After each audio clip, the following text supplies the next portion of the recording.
Hello everyone, welcome back to my channel, and let's be honest, this is not a good one. This is definitely not a good one. So this is my new podcast that I promised you guys called Talk Chelsea, where I'll be talking about everything Chelsea. Pure Chelsea. The focus will be mostly on the club I love, right? From an American perspective, I live here in America and I support Chelsea, and some of you guys might find it ironic that an American fan is supporting a American-owned team, which is what we are over the past 2 to 3 years, right? However, let's just jump straight into it. So I've been just out of it. I should have shot this video earlier during the day, but I was just pissed. I was just out of it, completely out of it. Over my years of supporting this club, and that's been since 2008. I've been supporting Chelsea since 2008. This is the first time I ever turned off my TV. Turned it off. I just turned it off. I was streaming the game on YouTube. I'm not sure if any of you guys seen this, but I was streaming the game and I just end the stream, turned the TV off, and just went to go do something else because you've been waiting for this. I've been waiting for this game all week, right? And after what happened with Liverpool, I thought, okay, this is going to be a comeback.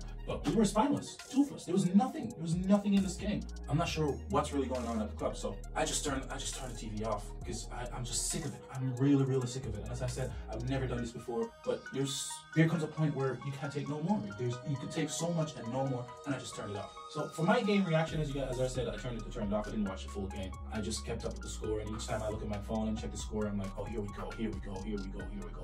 Another disappointment. What I noticed in that game earlier, while I was watching it, there's no one playing for the manager at all. Let's just be honest, call it as it is. There's our main players, apart from Cole Palmer, our main players are really not playing for the manager at all. There's no fight there. Right? There's no, we're taking this serious. It's just, okay, it's just another game. We win or we lose or we draw. Who cares? We still get paid. I sat there for 33 minutes and watched Sterling walk on that field. I checked his match rating and it was a 3.2, I think. Very, very low. So it wasn't just me, right? I thought I was tripping, thinking, hey, am I just hating on Sterling? I'm not hating on Sterling. I like the guy. But he just walked the entire game. And we lost because of main players like that not pulling their weight in the team. And Kuku played well. He did as much as he could do, given he's still nursing an injury. Other player, Cole Palmer, I was celebrating, saying, oh, it's cold when he scored on that live stream, and then in less than 2 minutes, they score back on us, right? He played well. Caicedo, beautiful pass from him, and then right on the other hand, he loses the ball, right? Gallagher did what he could do. He put in a good shift, but it wasn't enough. I'm not sure what's going on with Axel Gusto lost that ball so many times within the 33 minutes that I watched it. Chilwell put in a Chilwell performance. You can't even blame the goalkeeper for the 4 goals that passed him, I think, because 2 of them that I saw were deflections, right? Pure deflections. One of them was an own goal, right? You can't blame him. However, the team performance was just overall was just bad, right? Because you have to start pointing fingers now, because if the team performance is bad and individual performance here and there, this week, next week, it's good. It tells you something. It tells you that, okay, our good players, some players, our bad players might put in a good shift on this day, but next week they might not, right? It tells you that on a whole, the team performance is not good, and that's on the manager. I'm sorry, you have to put it on the manager at this point, right? And what I've been seeing by watching Chelsea is that since Antonio Conte, let's not even go that far. Since Tuchel, it's only nice managers we've gotten. Tuchel was the last manager who got a tune out of this Chelsea team, and since him, it's only been nice guys. Like, Chelsea's a club we cannot do with nice guys at the helm of the club, right? Our manager shouldn't be, oh, he's such a nice guy and all the players love him. No. And I think Graham Potter was a nice guy. Frank Lampard, a nice guy, even though I think he shouldn't have gotten that position back. And now Poch is a nice guy. There's no ruthlessness, there's no seriousness, there's no, you guys have to win or else. I was watching the Chelsea women's team manager speak to the team and say, hey, I'm not sure what's going on here. But what she was basically saying is, this is Chelsea, and you guys are employees, and you're not working. So if you're not willing to put the shift in, let me know, and I'll bring someone in who can do it, right? That's the attitude we need. I don't think we have that on the men's senior team anymore. It's just too soft, too nice, too proper. Everyone's trying to be very politically correct, and everyone wants to not ruffle any feathers or step on any toes and always say the right things. No, forget that. These guys are getting millions of dollars to play as a soccer player, and the least you could expect from them is to put in a good shift, right? Put in a good shift, play for your money's worth. And that's not what's going on. What I think when it comes on to the manager situation is basically we're gonna have to give him till the end of the season, and that's it. Like, there's nothing we can do right now. It makes no sense we get a manager in and give him right now and try to make something out of nothing. We have to give this manager a chance to turn it around,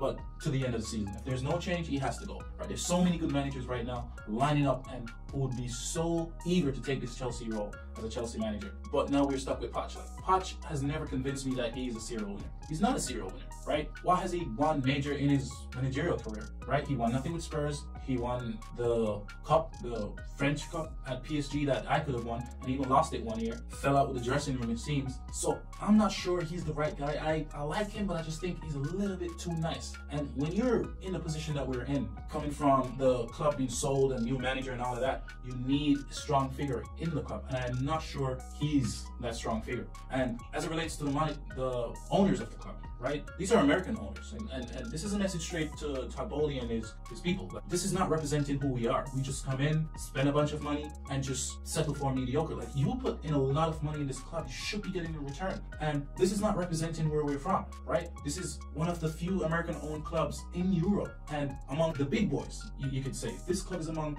some of the big boys, the Liverpools, the Manchester United, the Barcelonas, the Real Madrid, you name them. Chelsea's among these guys, and it's owned by an American, and we're at 10. It's not looking good.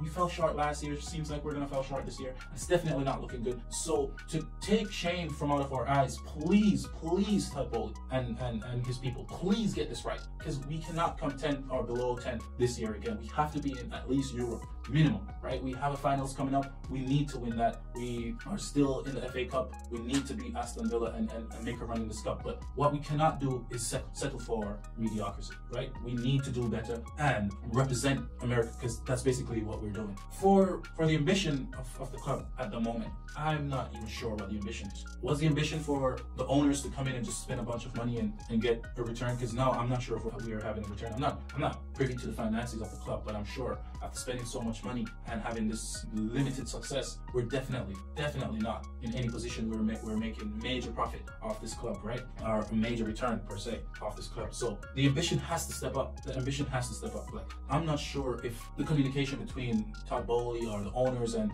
Pochettino has been, hey, we need this or else, or can you give us this, please? Those are two different conversations, right? Two different conversations. Like, the manager is an employee too, and he needs to meet his goals, and or else he's through the door. Simple. There's no sympathy in football. It's you win or you don't, and that's been the Chelsea philosophy since Roman Abramovich took over, and that's the DNA of winners, and we've proven it. So now, see my club falling short of our recent glory, because it's just a couple of years ago we won the Champions League. Like 3 years ago we won the Champions League. So there's no reason for us to be falling short. I've been trying to put my finger on what I think is wrong at the club at this moment, and you can't blame the players. You can't just put everything on the manager, and you can't just put everything on the owners. I think at this point it's a collective.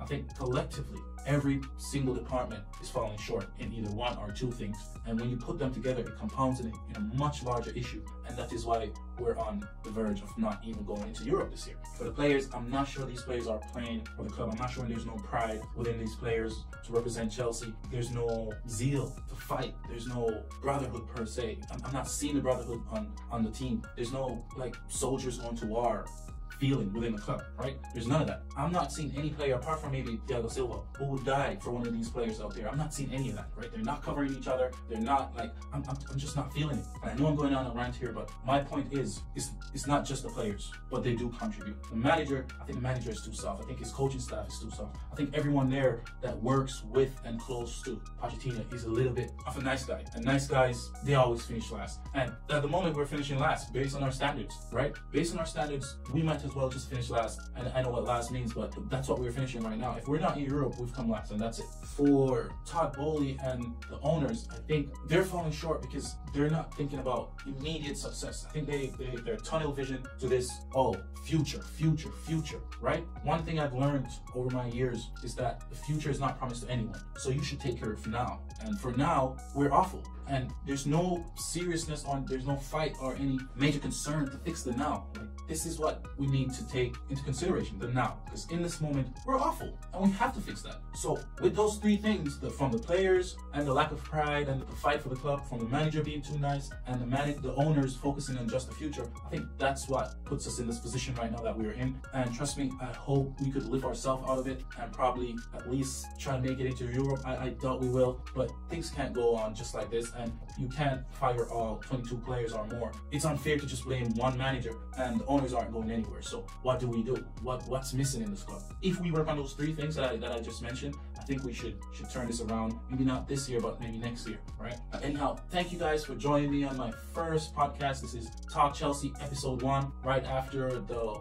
Chelsea versus Wolves, thrashing 4-2 to Wolves. See you guys soon. Hopefully you come back. Like, share, and subscribe. Leave your comment what you think on my 3 concerns that we need to tackle. And thank you guys for joining.